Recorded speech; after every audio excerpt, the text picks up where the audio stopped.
दिसंबर 2012 की शाम तो सबको याद है, लेकिन 24 मार्च 2026 को ठीक वही हुआ। दिल्ली की सड़कों पर एक बस चली थी जिसने पूरे देश के जमीर को कुचल दिया था। तब भारत की आत्मा रोई थी, कानून बदल दिए गए थे, फांसी के फंदे तैयार किए गए थे और वादा किया गया था कि अब कोई निर्भया नहीं होगी। लेकिन 2026 की एक सर्द मंगलवार की रात ने बता दिया कि भारत की बेटियां आज भी उसी खौफनाक बस में बैठी हैं। बस फर्क इतना है कि इस बार दिल्ली का मुनरिका नहीं बल्कि झारखंड के हजारीबाग जिले का विष्णुगढ़ है। एक 12 साल की मासूम जिसके हाथों में स्कूल की किताबें होनी चाहिए थे, उसके साथ वो किया गया जिसे सुनकर पत्थल का दिल भी फट जाएगा। आंखें फोड़ दी गई ताकि वो अपने कातिल को पहचान न सके, दांत तोड़ दिए गए ताकि वो विरोध में काट न सके, चेहरा पत्थरों से कुचल दिया गया ताकि दुनिया उसकी शिनाख्त न कर सके। और दरिंदगी की वो पराकाष्ठा जिसे बताते हुए जुबान भी कांप जाती है कि उस मासूम के प्राइवेट पार्ट्स में बांस के टुकड़े घुसा दिए गए। ये केवल एक हत्या नहीं है, एक सभ्य समाज के मुंह पर जड़ा गया एक ऐसा तमाचा है जिसकी गूंज सत्ता के गलियारों तक पहुंचनी चाहिए। तारीख बदल गई, साल बदले, कानून बदले, लेकिन नहीं बदली तो वो दरिंदगी जो आधी आबादी का वजूद नोच रही है। 2012 में दिल्ली की सड़कों पर एक निर्भया की चीख ने देश को जगाया था। आज 2026 में हजारीबाग के विष्णुगढ़ के खेतों में एक 12 साल की मासूम की खामोश लाश पूरे तंत्र को कटघरे में खड़ी कर रही है। आरोपी अब पुलिस की गिरफ्त से बाहर है। बुधवार को लाश मिलती है। 6 दिन बीत गए लेकिन अभी तक पुलिस के हाथ खाली है। पुलिस कहती है एसआईटी बना दी गई है, डॉग स्क्वाड लगा दिए गए हैं, सीडीआर खंगाला जा रहा है। लेकिन सवाल यह है कि जब बच्ची मंगलवार रात से लापता थी तब पुलिस ने उसे ढूंढने में तत्परता क्यों नहीं दिखाई? क्या पुलिस सिर्फ लाश मिलने का इंतजार करती है? एसडीपीओ साहब कहते हैं कि पोस्टमार्टम रिपोर्ट के बाद बलात्कार की पुष्टि होगी। क्या बांस के टुकड़े और क्षत विक्षत शरीर ये बताने के लिए काफी नहीं है कि वहां हुआ क्या था? उस बच्ची के साथ क्या क्या हुआ? क्या हमारी पुलिस केवल संदिग्धों को चिन्हित करने तक सीमित रहेगी या कभी किसी को मौके पर पकड़ने की हिम्मत भी दिखाएगी? अब राजनीति देखिए भैया, कोई मौका नहीं छोड़ती है राजनीति। जैसे ही मामला गरमाया, सियासत के खिलाड़ी मैदान में कूद पड़े। हजारीबाग सदर विधायक प्रदीप प्रसाद और बड़कागांव विधायक रोशनलाल चौधरी मौके पर पहुंचे, सांत्वना दी गई, फोटो खिंचवाई गई और कड़ी सजा की मांग की। लेकिन बीजेपी विधायकों से यह सवाल है कि आप न्याय दिलाने का आश्वासन तो दे रहे हैं, लेकिन क्या आपके पास इस बात का जवाब है कि ऐसी घटनाओं को रोकने के लिए प्रिवेंशन का प्लान क्या है?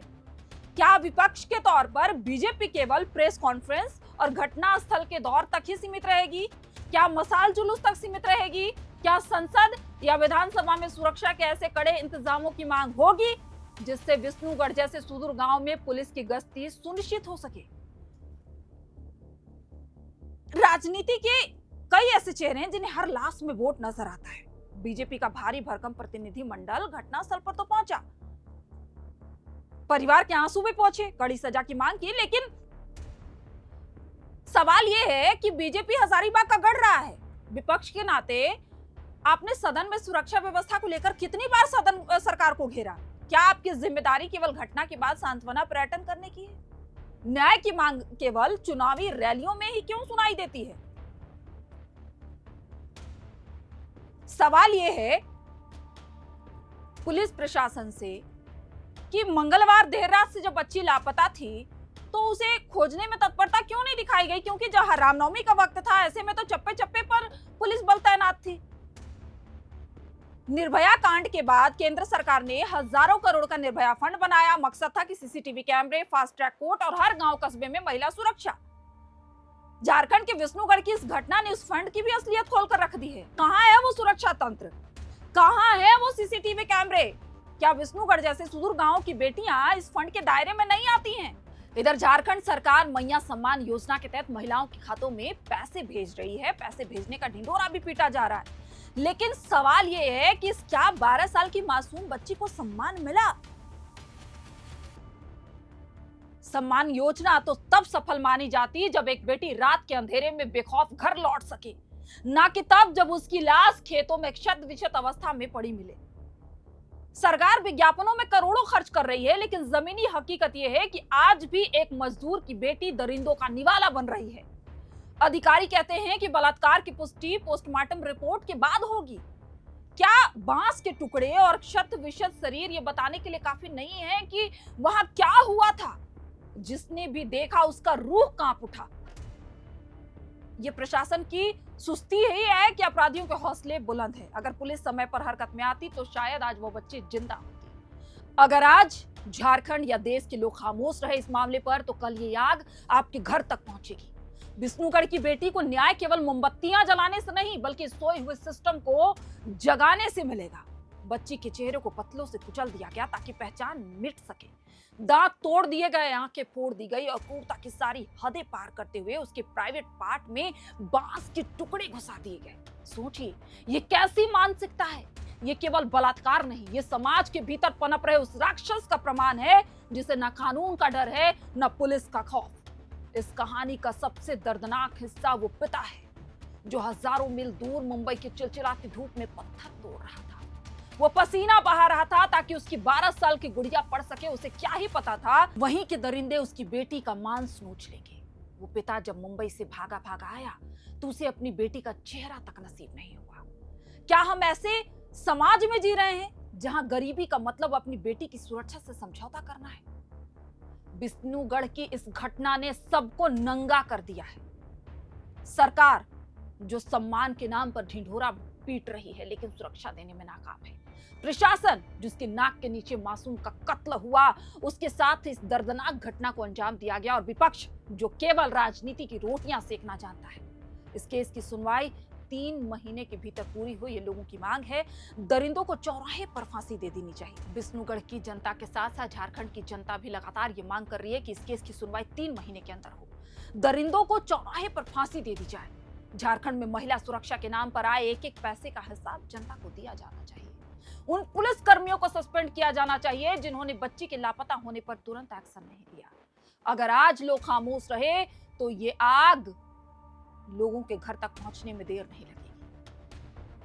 अब आपको बताते हैं कि झारखंड पुलिस के आधिकारिक वेबसाइट पर दिए गए अपराध के आंकड़ों पर अगर हम नजर डालें तो सिर्फ जनवरी महीने में राजधानी रांची अपराध के मामले में पहले स्थान पर है, जहां कुल 661 मामले दर्ज किए गए हैं। इनमें 12 हत्याएं, 23 अपहरण और दुष्कर्म की 8 घटनाएं शामिल हैं। इसके बाद धनबाद का स्थान आता है जहां अपराध की कुल 522 मामले दर्ज हैं, जिसमें 4 मर्डर और 7 दुष्कर्म की घटना है। गिरिडीह जिले में कुल 266 मामलों के साथ गिरिडीह तीसरे स्थान पर है। वर्तमान में झारखंड पुलिस की आधिकारिक वेबसाइट पर केवल जनवरी महीने तक का डेटा ही उपलब्ध है, जबकि फरवरी माह के आंकड़े अब तक सार्वजनिक नहीं किए गए हैं। राज्य में अपराध की स्थिति केवल हालिया महीनों तक सीमित नहीं है। वहीं दिसंबर 2025 में झारखंड में कुल आपराधिक मामलों की संख्या झारखंड पुलिस की वेबसाइट पर दी गई आंकड़ों के मुताबिक कुल 4870 मामले हैं। लेकिन सबसे हैरानी की बात यह है कि गिरिडीह में केवल दिसंबर महीने में ही 13 दुष्कर्म के मामले दर्ज किए गए, जो सभी 24 जिलों में सबसे अधिक थे। साल 2023 में जारी एनसीआरबी की रिपोर्ट के अनुसार झारखंड में हत्या की दर पूरे देश में दूसरे स्थान पर है, जो राज्य में कानून व्यवस्था की चुनौतियों की गंभीरता को साफ दिखाती है। अब इन मामलों से आप समझ सकते हैं कि पुलिस प्रशासन किस मुस्तैदी से काम कर रही है। अगर आप अभी भी नहीं जागे तो ना जाने और कौन बेटी कब इसके शिकार हो जाए। इसलिए आप तमाम दर्शकों से भी ये गुजारिश है कि जागिए और आवाज उठाइए। विष्णुगढ़ की इस बेटी के लिए, इस मासूम के लिए आवाज उठाइए। तब तक उठाइए जब तक कि उसके आरोपियों को फांसी की सजा ना हो जाए। इस खबर से जुड़े पल पल की अपडेट हम आपको देते रहेंगे कि आगे क्या कुछ हो रहा है इस घटना में। इसके बाद हम विष्णुगढ़ के ग्राउंड से आपको दिखाएंगे कि वहां के अभी ताजा हालात क्या हैं, कौन लोग उनके परिवार से मिलने पहुंचा है, पुलिस की कार्रवाई कहां तक पहुंची है। इन तमाम सवालों के जवाब भी हम ढूंढकर आप तक जरूर लाएंगे। आप सभी का बहुत बहुत शुक्रिया। लेकिन हाँ, गुजारिश बस यही है कि इस वीडियो को ज्यादा से ज्यादा शेयर कीजिए और आप सभी जागरूक बनिए। इस बेटी के लिए आवाज उठाइए। आपके झारखंड की बेटी है, आपकी बेटी है। इस बेटी के इंसाफ के लिए आप सभी आवाज उठाइए। लेने के लिए तो हमारे भाइयों बंधु हम लोग पुरुषोत्तम राम का जयंती मनाते हैं, और उस जयंती में हमारे सीता जी का बेटी को दुष्कर्म किया जाता है। तो ये बहुत दुख की बात है। लेने के लिए। तो हमारे भाइयों बंधुओं, हम लोग पुरुषोत्तम राम का जयंती मनाते हैं और उस जयंती में हमारा सीता जैसा बेटी को दुष्कर्म किया जाता है।